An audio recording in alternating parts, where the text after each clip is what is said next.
হারিয়ে যায়, কিন্তু মানুষের কৃতকর্ম হারিয়ে যায় না। মানুষের সৃষ্ট অমর শিল্পের কখনো বিনাশ হয় না। জমিদার বাড়ির ছোট দেউড়ি পেরিয়ে এবার আমরা অন্দরমহলে যাব।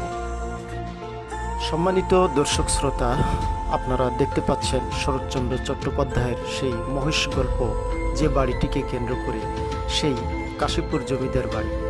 গাছ সমসমে একেবারে শীতল পরিবেশ আমি স্পষ্ট অনুভব করতে পারছি। বাড়িটির মালিকানায় কারা আছে বা জমিদার মহাশয়ের আত্মীয় স্বজন কেউ এখানে এখনো বসবাস করছে কিনা, এমন কোনো তথ্য আসলে আমি পাইনি। অনেক ডাকাডাকি বা অনুসন্ধান করেও কারো সাক্ষাৎ পেলাম না।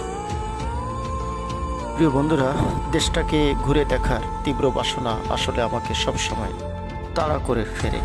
আপনারা লৌকিক বাংলা ফেসবুক পেজ এবং ইউটিউব চ্যানেলের সাথে